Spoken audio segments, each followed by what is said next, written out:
नमस्कार, मी दीपा पुजारी.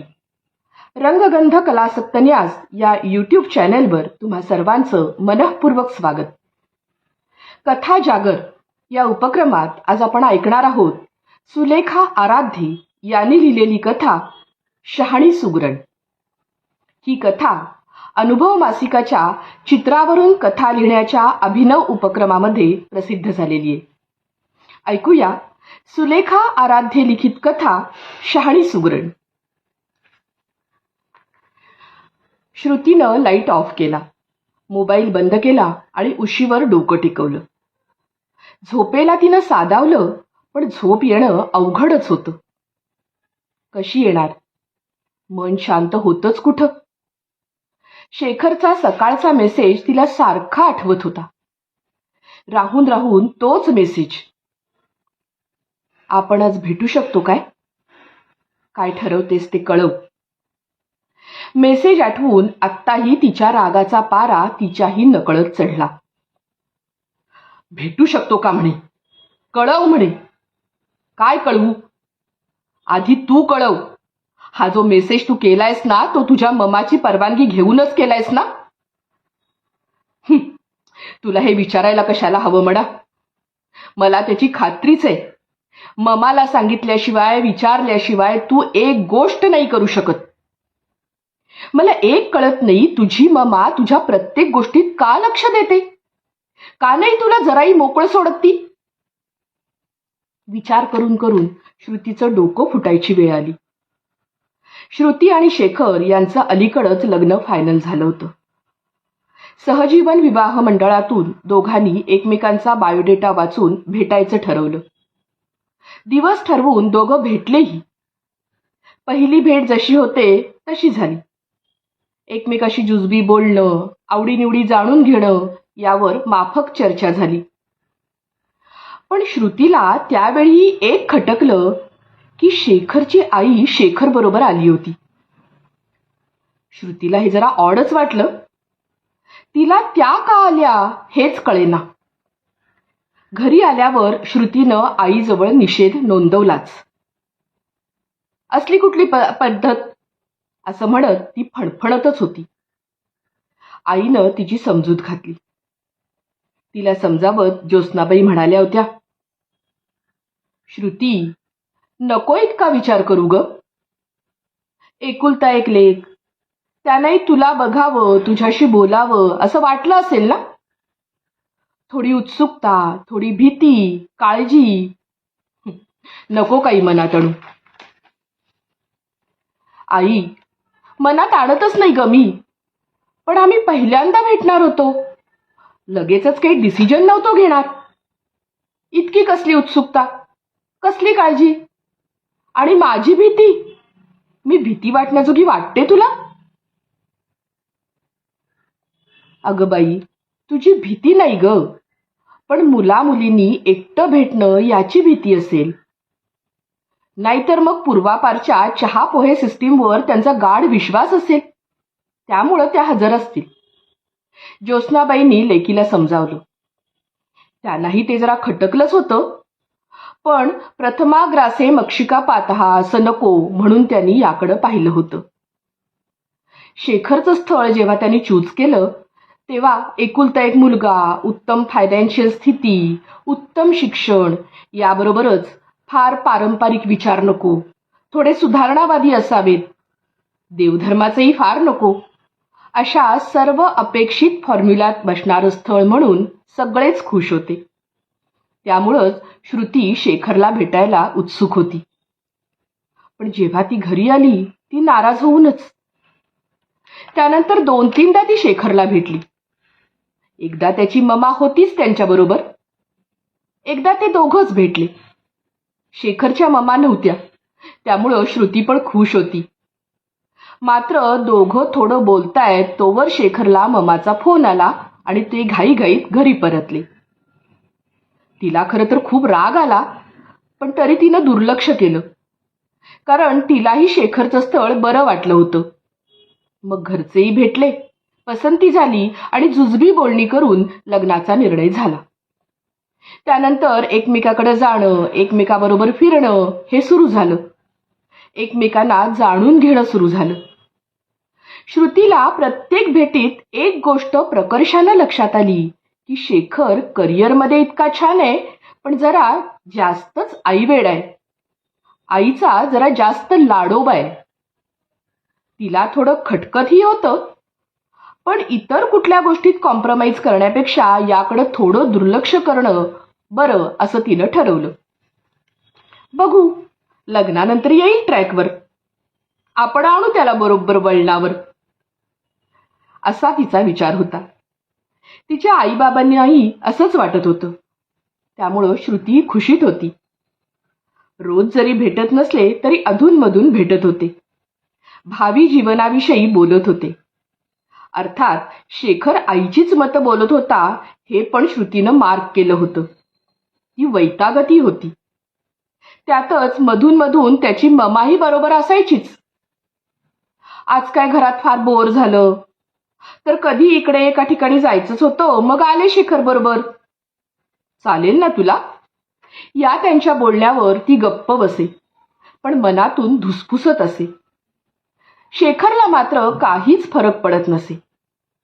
त्या दिवशी पण दोघे असेच बाहेर पडले. एक बरं हॉटेल दिसलं, तिथं थोडं खाऊन ज्यूस पिऊन ते बाहेर पडले. थोडी चक्कर मारून घरी जाऊ असा विचार करून दोघेही चालत निघाले. समोरून काही मुलं मुली येताना दिसली. शेखरच्या चांगल्या ओळखीचे असावेत असं वाटलं श्रुतीला. या दोघांना बघून तो ग्रुपही थांबला. थोडं बोलणं झालं. तेवढ्यात त्या ग्रुपमधल्याच एकीनं हसत हसत विचारलं, अरे शेखर, ममा कशी नाही आली तुझ्या बरोबर? तुला एकट्याला सोडलं का ममानं? या तिच्या प्रश्नावर बाकी सगळेही हसले आणि निघून गेले. श्रुतीला फारच इन्सल्टिंग वाटलं. ती शेखरला बोलली, पण शेखरनं हसून सहज दुर्लक्ष केलं. पण श्रुती मात्र विचारात पडली. म्हणजे शेखरचं हे वेड इतकं सगळ्यांना माहितीये? सगळे यावरून त्याची टर उडवतात. यामुळं शेखर चेष्टेचा विषय आहे आणि आपण याकडे किती सहज म्हणून पाहतोय. नाही, आपण थोडा विचार करायलाच हवा. श्रुतीनं घरी गेल्यावर आईबाबांसमोर हा विषय काढला. तेही दोघं जरा विचारात पडले. त्यांनाही श्रुतीचं म्हणणं पटलं. खरंच आपणही विचार करायला हवा. आईची माया, भाबडी माया असं म्हणून दुर्लक्ष करणं काही खरं नाही. मुलाबाबत इतकी पॉझिटिव्ह आई उद्या लग्नानंतर मुलाला मोकळेपणी संसार तरी करू देईल का? आणि खरंच असं झालं तर श्रुतीचं काय? श्रुतीचे आईबाबाही विचार करून थकले. त्यांनी श्रुतीलाही विचार करून निर्णय घे असं सांगितलं, सपोर्ट दिला. 2 दिवसांनी श्रुती आणि शेखर परत बाहेर पडले. नेहमीप्रमाणे फक्त हॉटेलमध्ये न बसता लॉंग ड्राईव्हला जायचं त्यांनी ठरवलं. परतीच्या वाटेवर गावापासून अगदी जवळ छानसं शेत दिसलं. तिथे थोडा वेळ थांबू, गप्पा मारू असं ठरवून त्यांनी गाडी तिथंच थांबवली. दोघेही चालत चालत पायवाटेवरून जाऊ लागले. जवळच छान बांधीव विहीर होती. अश्वत्थाचं झाड होतं. त्याची घनगर्द छाया विहिरीतील पाण्यात पडली होती. रम्य परिसर, रम्य वेळ. शेखर श्रुती विहिरीच्या कठड्यावर बसले. गप्पा मारत असताना श्रुतीचं लक्ष त्या झाडावर सुगरणीची अनेक घरटी होती तिकडं गेलं. बापरे, किती घरटी होती त्या झाडावर आणि किती सुबक दिसत होती. काही घरटी पूर्ण होती, काही अजून पूर्ण व्हायची होती. ती पूर्ण करण्यासाठी सुगरणीची धडपड चालू होती. एक सुगरण अगदी मग्न होऊन चोचीतून आणलेले धागे, काड्या सारं त्या घरट्यात गुंतवत होती. केवढी कारागिरी! आपलं घरटं बनवताना केवढी तन्मयता! श्रुती भान हरपून सुगरणीचं सुगरणपण बघत राहिली. स्वतःच्याही भावी घराचं स्वप्न मनात कल्पत राहिली. इतक्यात शेखरच्या मोबाईलची रिंग वाजली. त्यानं पटकन फोन ऑन केला. शेखरच्या ममाचाच फोन होता. त्यानं फोन ठेवला आणि श्रुतीला म्हणाला, चल चल श्रुती, निघूया आपण. लगेच निघूया. श्रुतीला कळेच ना, आत्तापर्यंत इतका छान रमलेला शेखर असा अस्वस्थ का होतोय, इतकी घाई का करतोय. ती म्हणाली, शेखर, थांबूया ना थोडा वेळ. किती छान वाटतं इथं. बघ ना, सारा माहोलच किती सुंदर आहे. मला तरी आवडेल इथं आणखी थोडा वेळ थांबायला. इतकं बोलत असतानाच शेखरच्या मम्मीचा परत फोन आला. तत्क्षणी शेखर उठला, गाडीकडे गेला. गाडीचं दार उघडता उघडता तो श्रुतीला म्हणाला, श्रुती, चल चल, बस पटकन गाडीत. अगं मम्मा वाट पाहतीये, मी लवकर येतो असं सांगितलं होतं तिला. का रे, अजून कुठं जायचंय का तुला? श्रुतीनं विचारलं. नाही, कुठे जायचं नाहीये, पण वेळेवर नाही गेलो तर मम्मा वैतागून चिडेल, पॅनिक होईल, तिचा मूड जाईल. नकोस ते, शेखर म्हणाला. अरे पण इतकं काय पॅनिक व्हायचं? बाहेर गेल्यावर थोडं मागं पुढं झालं तर काय बिघडलं? काही प्रॉब्लेम आहे का मम्माना? श्रुतीनं विचारलं. अगं प्रॉब्लेम नाही, पण एक सांगू का, मम्मा माझ्या बाबतीत जरा जास्तच पॉझिटिव्ह आहे. तिला मी सतत तिच्या टप्प्यात लागतो. कळेलच आता तुला लग्न झाल्यावर. इतके दिवस माझे मित्रही चेष्टा करायचे ममाज बॉय म्हणून. आता तूही तेच करायला लागशील. अरे पण असं का? आणि तुला यात काहीच चुकीचं वेगळं नाही वाटत? सतत असं त्यांच्या मनाप्रमाणे वागताना तुला त्रास नाही होत? असं ममाज बॉय म्हणून घेणं आवडतं तुला? श्रुतीनं विचारलं. हे, त्यात काय वाईट आहे मी ममाचा जास्तच लाडका. त्यात काय बिघडलं? मला नाही त्यात काही चूक वाटत. उलट छान वाटतं मला. कौतुक करून घ्यायचं. सगळं हातात तयार मिळतं. काही व्याप नाही, काही ताप नाही. काही ठरवणं, कोणता निर्णय घेणं, तो पार पाडणं, जबाबदारीचं ओझं, काही त्रास नाही. सगळं ममाच बघते आणि आवडतं मला ते. हे ऐकलं आणि श्रुती एकदम भडकलीच. असा कसा रे तू? खरंच खरंच ममाज बॉय आहेस तू. त्या दिवशीच कळलं होतं मला.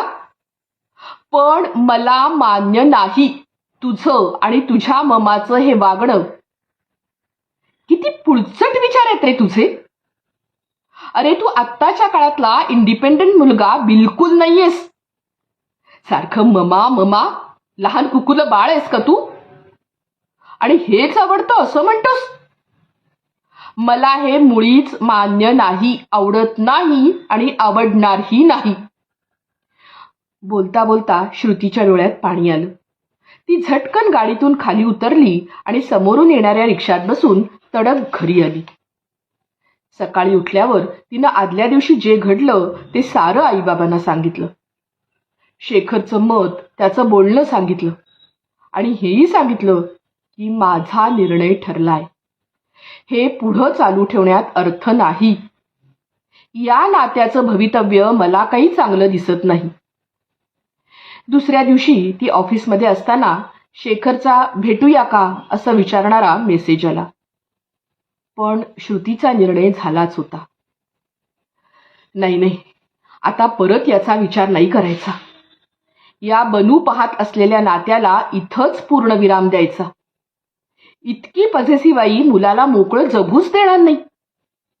आपलंही नातं मग कसं मनासारखं जुळेल, फुलेल?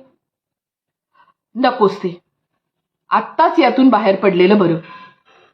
हा विचार तिच्या मनात पक्का झाला आणि तिला एकदम छान, मोकळं, ताणरहित झाल्यासारखं वाटलं.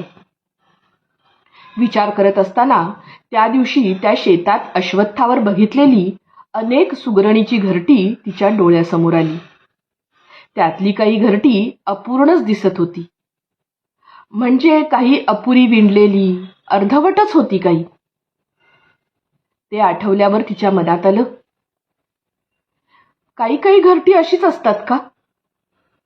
अपुरी, घर म्हणून सामावून घ्यायला असमर्थ, पूर्ण न होणारी. मात्र हे वेळीच लक्षात येणं महत्वाचं असतं. सुगरण केवळ सुबक सुंदर घरटं विणणारी असून उपयोगाची नसते, तर आपल्या घरट्यात सर्वांना सामावून घेणारी असावी. आपल्या मायेनं घरट्याला उबदार ठेवतानाच पिल्लाला स्वतंत्र उडण्याचं बळ देणारीही असावी.